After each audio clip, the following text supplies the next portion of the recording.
ആരാധ്യനായ കേരളത്തിൻ്റെ മുഖ്യമന്ത്രി ഈ ധീരമായ ജനാധിപത്യ പരീക്ഷണത്തിന് നേതൃത്വം കൊടുക്കുന്ന പടനായകൻ ശ്രീ പിണറായി വിജയൻ ആമുഖ പ്രസംഗം നടത്തുന്നു. അദ്ദേഹത്തെ സ്നേഹപൂർവ്വം ക്ഷണിക്കുന്നു.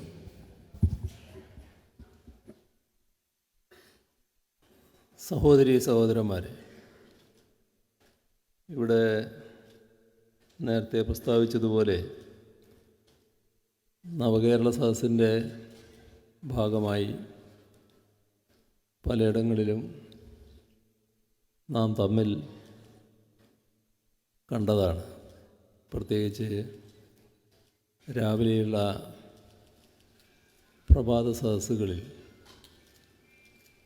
പലരും എത്തിയിരുന്നു. അതിൻ്റെ ഒരു പ്രത്യേകത നവകേരളം സൃഷ്ടിക്കുന്നതുമായി ബന്ധപ്പെട്ട് ഒട്ടേറെ അഭിപ്രായങ്ങൾ പലരും ഈ പ്രഭാത സദസ്സിൽ രേഖപ്പെടുത്തിയിരുന്നു. പിന്നീട് ഞങ്ങളത് പരിശോധിച്ചപ്പോൾ വളരെ വിലപ്പെട്ട അഭിപ്രായങ്ങളും നിർദ്ദേശങ്ങളുമെല്ലാം ഉയർന്നു വന്നതായിട്ടാണ് കാണാൻ കഴിഞ്ഞത്.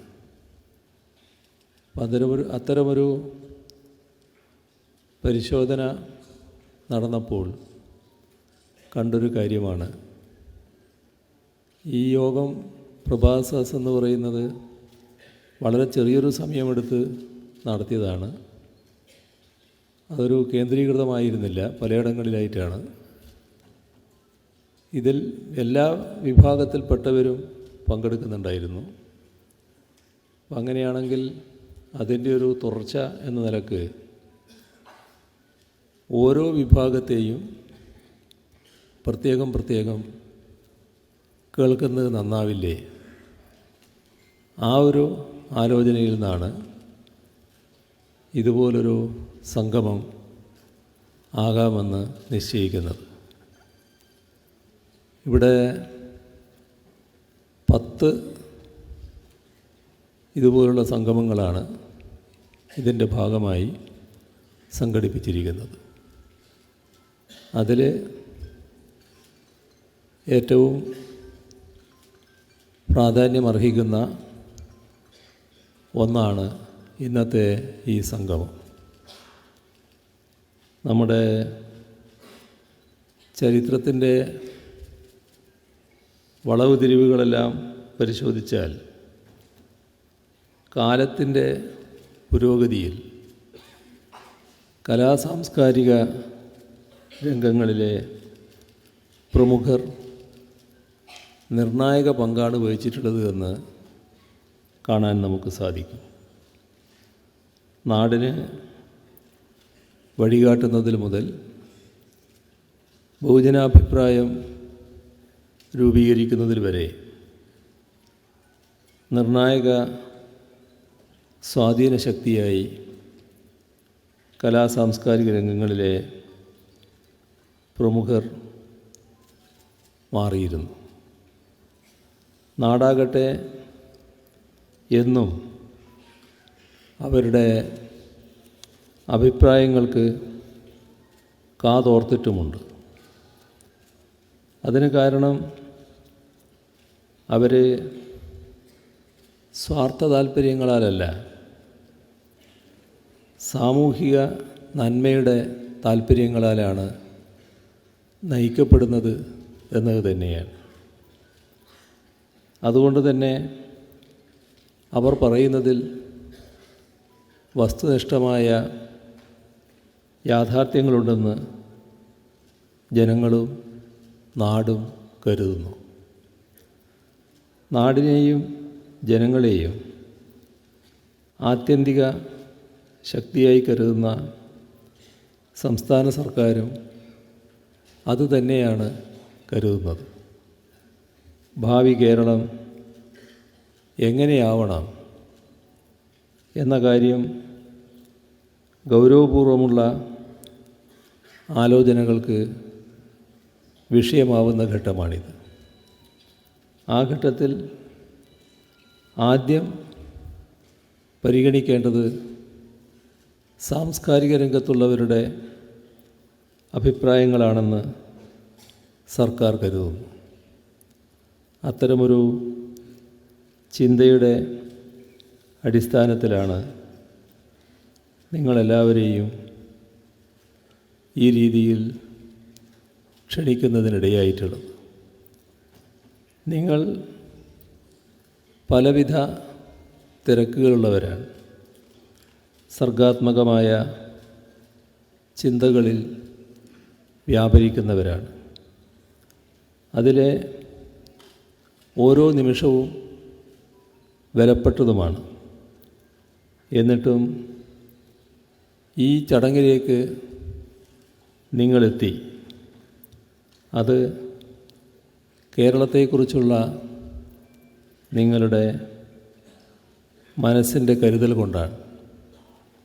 ആ കരുതൽ എന്നും ഉണ്ടാവട്ടെ എന്ന് ആശംസിച്ചുകൊണ്ട് സഹകരണത്തിൻ്റേതായ ഈ സന്മനോഭാവത്തിന് തുടക്കത്തിൽ തന്നെ നന്ദി രേഖപ്പെടുത്തട്ടെ. നവകേരള സദസ്സ് കേരളത്തിൻ്റെ എല്ലാ ഭാഗങ്ങളെയും സ്പർശിക്കുന്ന വിധത്തിൽ വിജയകരമായി അടുത്ത കാലത്ത് നടന്നത് നിങ്ങൾക്കെല്ലാവർക്കും അറിയാവുന്നതാണ്. നിങ്ങളിൽ പലരെയും ആ സദസ്സിൻ്റെ ഭാഗമായി കാണാനും കഴിഞ്ഞിരുന്നു, കേൾക്കാനും സന്ദർഭമുണ്ടായി.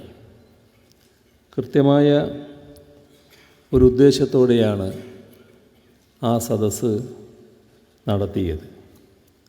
പുതിയ സഹസ്രാബ്ദ ഘട്ടത്തിന് ചേരും വിധത്തിൽ നമ്മുടെ കേരളത്തെ പുനർനിർമ്മിക്കുക എന്നതാണ് ഉദ്ദേശം. വിജ്ഞാന സമ്പദ്ഘടന രൂപപ്പെടുത്തുക. അതിൻ്റെ അടിസ്ഥാനത്തിൽ ഒരു നവവിജ്ഞാന സമൂഹത്തെ വാർത്തെടുക്കുക. അങ്ങനെ ഒരു നവകേരളം രൂപപ്പെടുത്തുക. ഉന്നത വിദ്യാഭ്യാസ രംഗത്തെ നവീകരിച്ചും നൈപുണ്യ വികസനം സാധ്യമാക്കിയും കേരളത്തിലെ യുവാക്കളുടെ അറിവുകളെയും ശേഷികളെയും ലോകോത്തരമാക്കുകയാണ്. വിവിധ മേഖലകളിൽ മികവിൻ്റെ കേന്ദ്രങ്ങൾ ഒരുക്കിക്കൊണ്ട് കേരളത്തെ നൂതന ഗവേഷണങ്ങളുടെ ഹബ്ബാക്കി മാറ്റുകയാണ്. ഗവേഷണ കേന്ദ്രങ്ങളെയും വ്യവസായ സംരംഭങ്ങളെയും ബന്ധിപ്പിച്ചുകൊണ്ട് അറിവുകളെ ഉൽപ്പന്നങ്ങളും സേവനങ്ങളുമാക്കി പരിവർത്തിപ്പിക്കുകയാണ്. അങ്ങനെ ഉൽപ്പാദനവും ഉൽപ്പാദനക്ഷമതയും വർദ്ധിപ്പിച്ചുകൊണ്ട് സാമ്പത്തിക വളർച്ച ത്വരിതപ്പെടുത്താനാണ് ശ്രമിക്കുന്നത്. ഇങ്ങനെ ലഭ്യമാകുന്ന അധിക വിഭവങ്ങളുടെ നീതിയുക്തമായ വിതരണത്തിലൂടെ സാമൂഹ്യനീതി ഉറപ്പുവരുത്തുകയാണ്.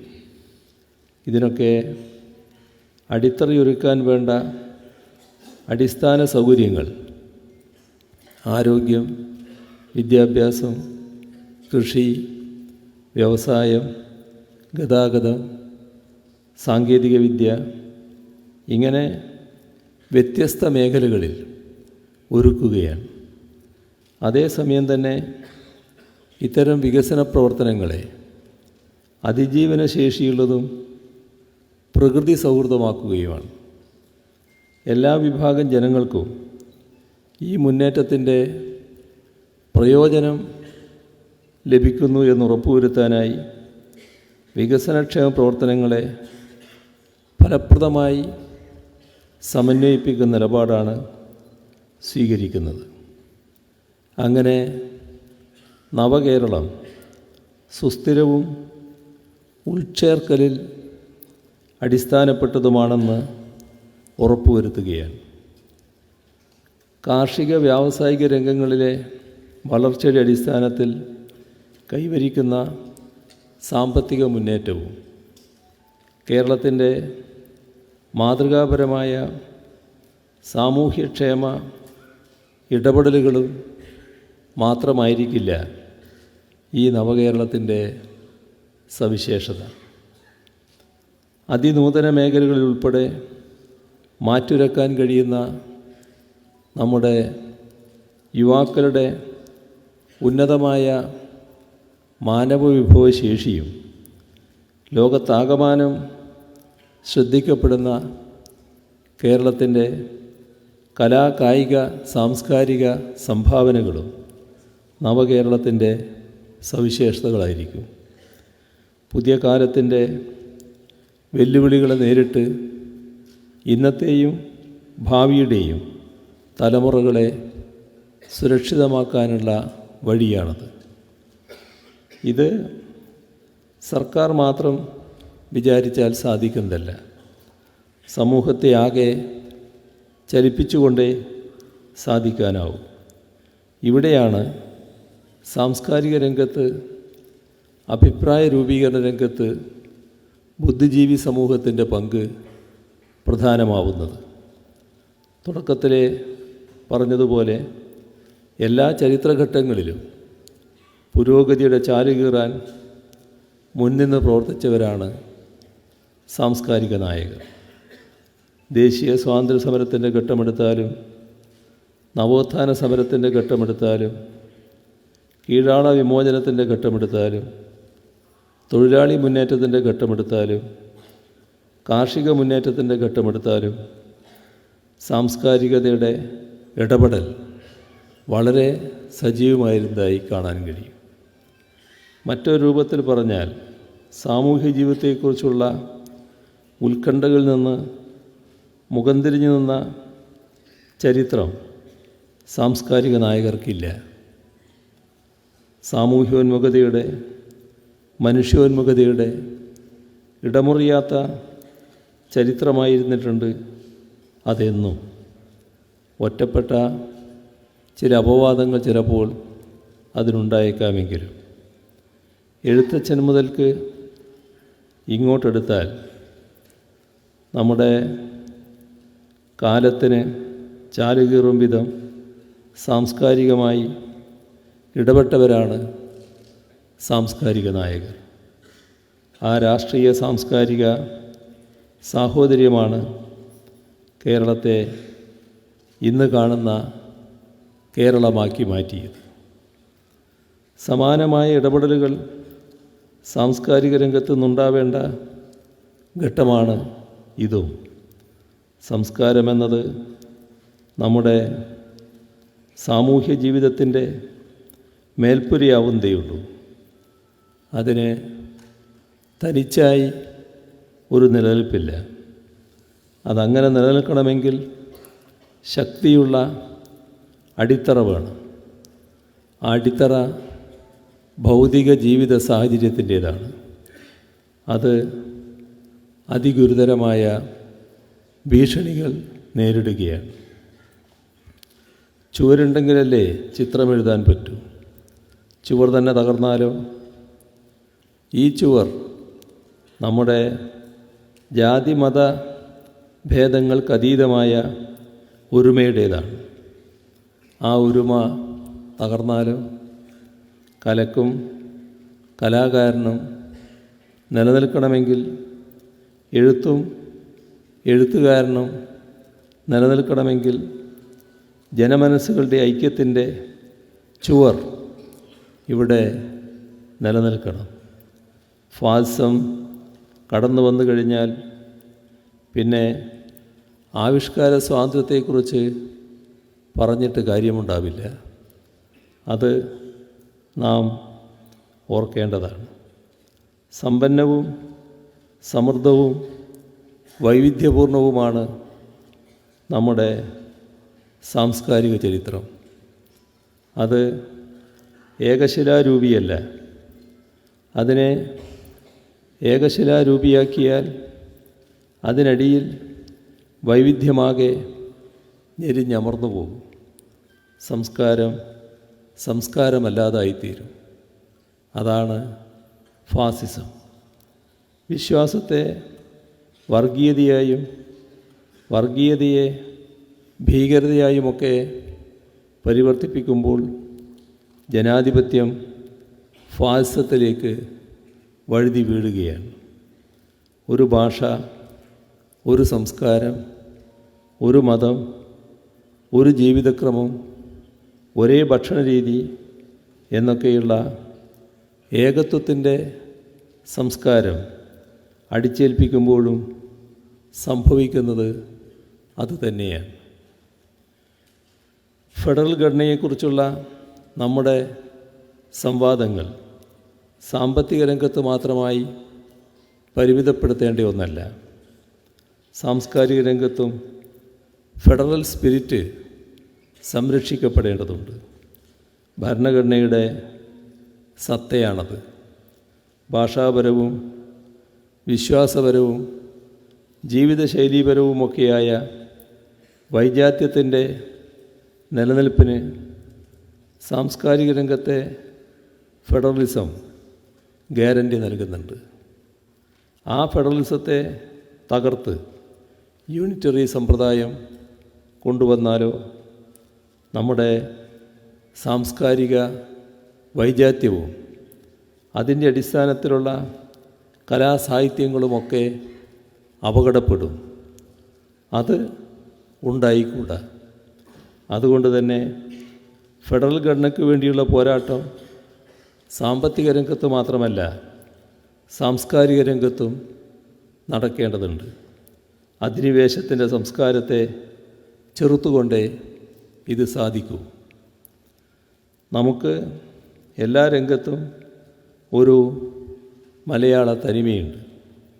ആ തനിമ നശിച്ചു പോയിക്കൂടാ. അത് സംരക്ഷിക്കപ്പെടണം.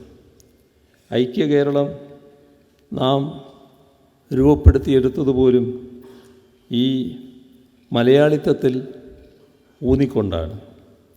ആ ഐക്യ കേരളത്തെ ജാതി പറഞ്ഞും മതം പറഞ്ഞും ജീവിത ശൈലി പറഞ്ഞും അനൈക്യ കേരളമാക്കാൻ ശ്രമിക്കുന്നവരുണ്ട്.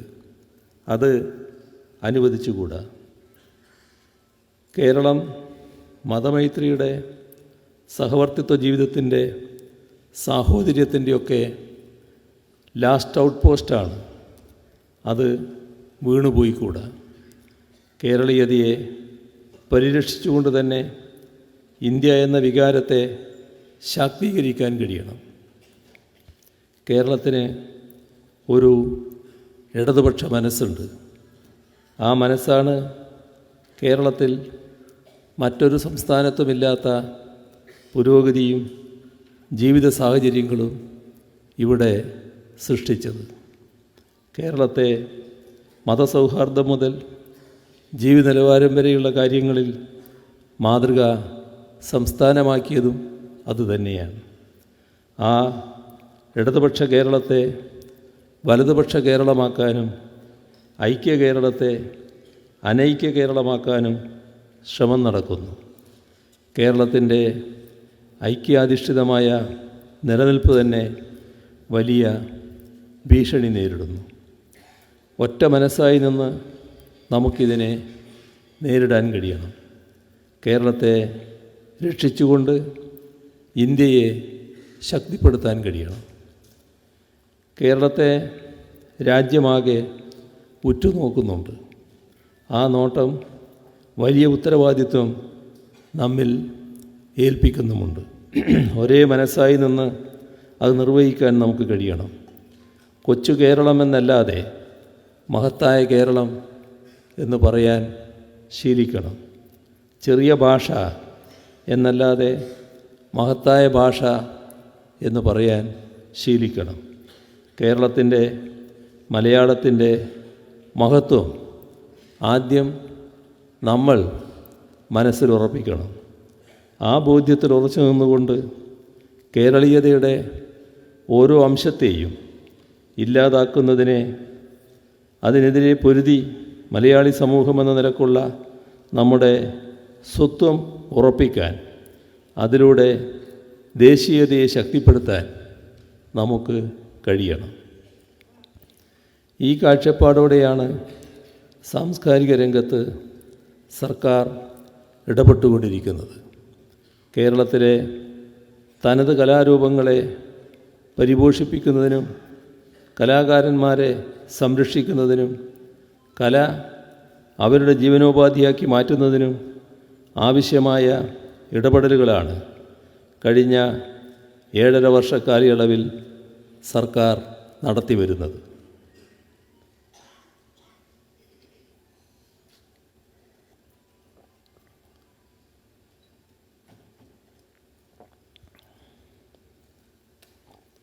കലാപ്രവർത്തനങ്ങളെയും സാംസ്കാരിക സംഘടനകളെയും പ്രോത്സാഹിപ്പിക്കുന്നതിനും അന്യം നിന്നുപോകുന്ന കലാരൂപങ്ങളെ സംരക്ഷിച്ച് നിലനിർത്തുന്നതിനും ആവശ്യമായ ഇടപെടലുകളും സർക്കാർ നടത്തി വരുന്നുണ്ട്. അവയെക്കുറിച്ചെല്ലാം ഈ ചുരുങ്ങിയ സമയത്തിനുള്ളിൽ പ്രതിപാദിക്കുക അസാധ്യമാണ്. അതിനാൽ ഏറ്റവും പ്രധാനപ്പെട്ട ചിലതിനെക്കുറിച്ച് മാത്രമേ പരാമർശിക്കുന്നുള്ളൂ. എല്ലാ വിഭാഗം ജനങ്ങളിലും കലാഭിരുചി വളർത്തുക എന്ന ലക്ഷ്യത്തോടെ ആവിഷ്കരിച്ച വജ്രജൂബിലി ഫെലോഷിപ്പ് മികവുറ്റ രീതിയിൽ മുന്നോട്ട് പോവുകയാണ്. സാംസ്കാരിക വകുപ്പ് തദ്ദേശ സ്വയംഭരണ സ്ഥാപനങ്ങളുമായി ചേർന്നാണ് ഇത് നടപ്പിലാക്കി വരുന്നത്. ഇതിലൂടെ കേരളീയ കലാരൂപങ്ങളായ ക്ലാസിക്കൽ കല, അഭിനയകല, ചിത്രകല, ശില്പകല, ഫോക്ലോർ കലാരൂപങ്ങൾ എന്നിവയിൽ സൗജന്യമായി പരിശീലനം നൽകുകയാണ്. അധ്യാപകരായ കലാകാരന്മാർക്ക് 17,500 രൂപയാണ് ഫെലോഷിപ്പായി നൽകുന്നത്.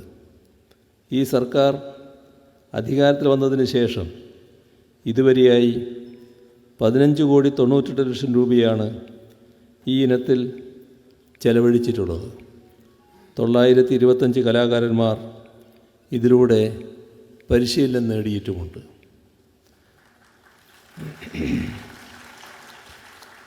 വാർദ്ധക്യത്തിൽ സാമ്പത്തിക ബുദ്ധിമുട്ട് അനുഭവിക്കുന്ന കലാകാരന്മാർക്ക് ആശ്വാസം പകരുന്നതിനായി നടപ്പാക്കി വരുന്നതാണ് കലാകാര പെൻഷൻ പദ്ധതി.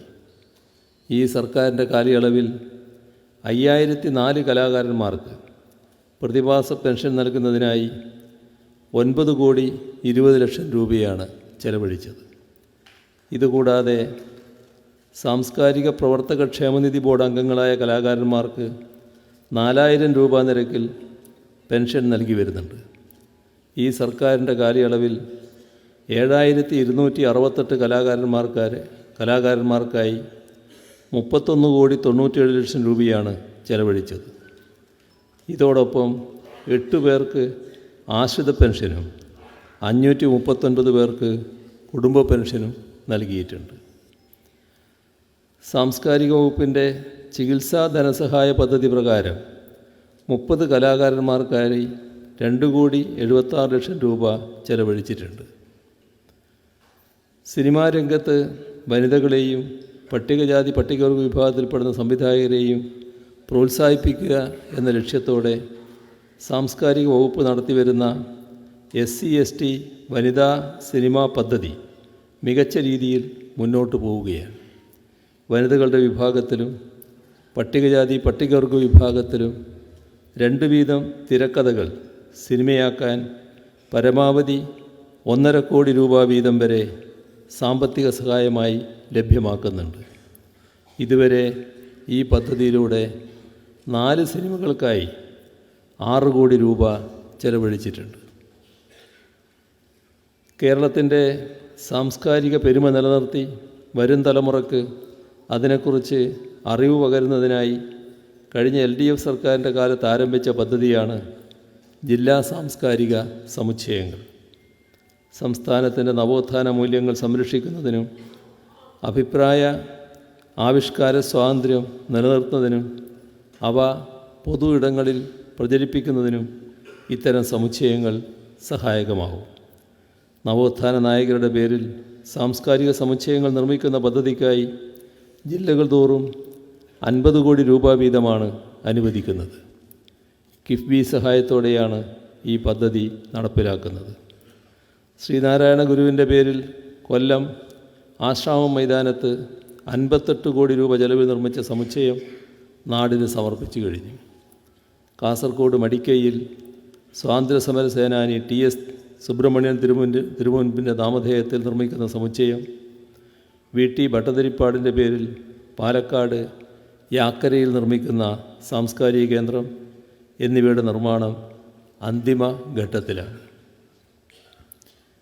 വിഖ്യാത ചിത്രകാരൻ രാജാ രവിവർമ്മയുടെ ജന്മദേശമായ കിളിമാനൂരിൽ ലളിതകലാ അക്കാദമിയുടെ നേതൃത്വത്തിൽ അത്യാധുനിക സൗകര്യങ്ങളോടുകൂടി Raja Ravivarma artist residency studio നിർമ്മിച്ചിട്ടുണ്ട്. ദേശീയ അന്തർദേശീയ പ്രശസ്തരായ കലാകാരന്മാർക്ക് ഇവിടെ താമസിച്ച് കലാപ്രവർത്തനങ്ങളിൽ ഏർപ്പെടുന്നതിനുള്ള സൗകര്യങ്ങൾ ഒരുക്കിയിട്ടുണ്ട്. ലിംഗവിവേചനത്തിനെതിരെ ബോധവൽക്കരണം ലക്ഷ്യമിട്ട് നടപ്പാക്കി വരുന്ന സമം പദ്ധതി വലിയ ഗുണഫലങ്ങളാണ് സൃഷ്ടിച്ചിട്ടുള്ളത്. ഈ ക്യാമ്പയിൻ്റെ ബ്രാൻഡ് അംബാസഡർ ഗായിക KS ചിത്രയാണ്. ഷീ റേഡിയോ, ഷോർട്ട് ഫിലിമുകൾ, ശില്പശാലകൾ, ഡോക്യുമെൻ്ററികൾ, വിവിധ മത്സരങ്ങൾ തുടങ്ങി വൈവിധ്യപൂർണമായ പരിപാടികൾ പദ്ധതിയുടെ ഭാഗമായി നടന്നു വരുന്നുണ്ട്. ഇതിനു പുറമെ വിവിധ മേഖലകളിൽ അഭിമാനാർഹമായ നേട്ടങ്ങൾ കൈവരിച്ച 1001 വനിതകളെ ആദരിക്കുന്നുമുണ്ട്. ഈ പദ്ധതിയുടെ നടത്തിപ്പിനായി ഇതുവരെ 1,05,00,000 രൂപ ചെലവഴിച്ചിട്ടുണ്ട്. ആധുനിക കാലഘട്ടത്തിലെ സിനിമാ അനുഭവങ്ങൾക്കൊപ്പം നിൽക്കുവാനായി കഴിഞ്ഞ LDF സർക്കാരിൻ്റെ അവസാന ഘട്ടത്തിൽ 13.5 കോടി രൂപ ചെലവിൽ കൈരളി, നിള, ശ്രീ എന്നീ തിയേറ്ററുകളുടെ നവീകരണത്തിന് തുടക്കമിട്ടിരുന്നു. ഈ സർക്കാരിൻ്റെ കാലത്ത് ആ പദ്ധതി പൂർത്തീകരിച്ചു. വനിതാ, ശിശു, ഭിന്നശേഷി സൗഹൃദ രീതിയിലാണ് ഈ തിയേറ്ററുകൾ നവീകരിച്ചിട്ടുള്ളത്. കേരളത്തിൻ്റെ തനിമയും സംസ്കാരവും ലോകരാജ്യങ്ങൾക്ക് പകർന്നു നൽകുന്നതിനും വിദേശ രാജ്യങ്ങളിലെയും മറ്റ് സംസ്ഥാനങ്ങളിലെയും സംസ്കാരം മലയാളികൾക്ക് ബോധ്യപ്പെടുത്തുന്നതിനുമായി നടപ്പാക്കി വരുന്ന കേരള സംസ്കാര വ്യാപനം എന്ന പദ്ധതി വിജയകരമായി മുന്നോട്ട് പോവുകയാണ്. പാരമ്പര്യ കലകളെയും കലാരൂപങ്ങളെയും അന്യം നിന്നു പോകുന്ന ശില്പനിർമ്മാണങ്ങളെയും പുതുതലമുറക്ക് പരിചയപ്പെടുത്തുക എന്ന ലക്ഷ്യത്തോടെ ആവിഷ്കരിച്ച പദ്ധതിയാണ് പൈതൃക ഗ്രാമം. ഒരു പ്രദേശത്തെ മുഴുവൻ സാംസ്കാരിക പൈതൃക കേന്ദ്രങ്ങളെയും കലാകേന്ദ്രങ്ങളെയും സംയോജിപ്പിച്ചുകൊണ്ടാണ് ഈ പദ്ധതി നടപ്പാക്കാൻ ഉദ്ദേശിക്കുന്നത്. ജീവിതത്തിൻ്റെ അവസാന നാളുകളിൽ ആരും സംരക്ഷിക്കാനില്ലാതെ കഴിയുന്ന കലാകാരന്മാരെ സംരക്ഷിക്കുന്നതിനായി ആരംഭിച്ച പദ്ധതിയാണ് അഭയകേന്ദ്രം. ഇതിനായി ആലപ്പുഴ ജില്ലയിലെ നൂറനാട്ട് സ്ഥലം കണ്ടെത്തിയിട്ടുണ്ട്. നിർമ്മാണ പ്രവർത്തനങ്ങൾ ഉടൻ ആരംഭിക്കാനാകും. നമ്മുടെ ദേശീയ സ്വാതന്ത്ര്യ സമരത്തിലെ പ്രധാനപ്പെട്ട ഏടുകൾ അടയാളപ്പെടുത്തുന്നതിനായി സ്വാതന്ത്ര്യ സ്മൃതി പാർക്ക് ആരംഭിക്കുന്നതിനുള്ള നടപടികൾക്ക് തുടക്കമായി. പുതുതലമുറക്ക് സ്വാതന്ത്ര്യസമരവുമായി ബന്ധപ്പെട്ട അറിവ് പകരും തരത്തിലാണ് പദ്ധതി വിഭാവനം ചെയ്തിട്ടുള്ളത്.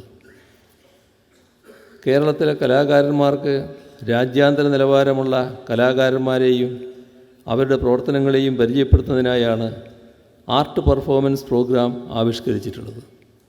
ഈ പദ്ധതിയുടെ ഭാഗമായി കേരളത്തിൽ നിന്നുള്ള 10 കലാകാരന്മാർ ബംഗ്ലാദേശിലേക്കും അവിടെ നിന്ന് 10 പേർ ഇവിടേക്കും വന്നിട്ടുണ്ട്.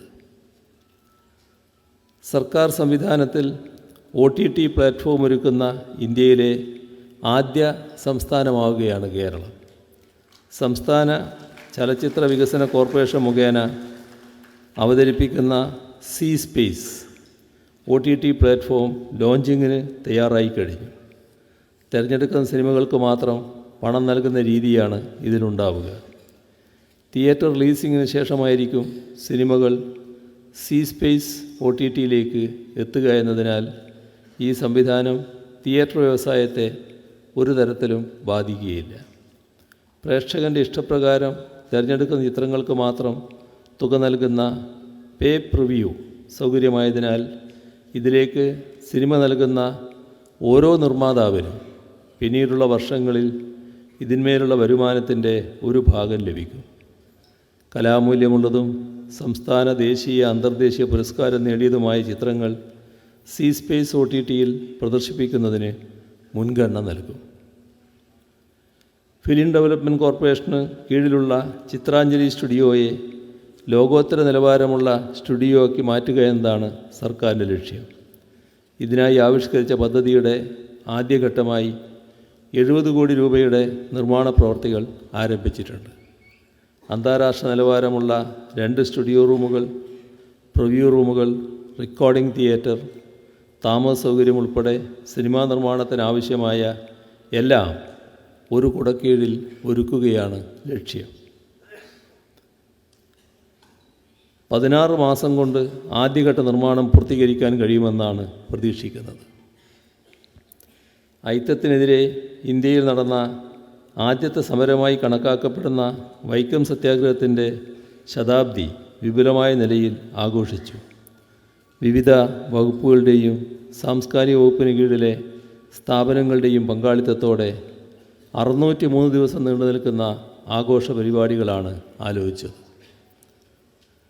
ശ്രീനാരായണ ഗുരുവിൻ്റെ ചരിത്രപ്രസിദ്ധമായ സർവമത സമ്മേളനത്തിൻ്റെ ശതാബ്ദി ആഘോഷവുമായി ബന്ധപ്പെട്ട് 7 ജില്ലകളിൽ വിപുലമായ സമ്മേളനങ്ങൾ സംഘടിപ്പിക്കുകയാണ്.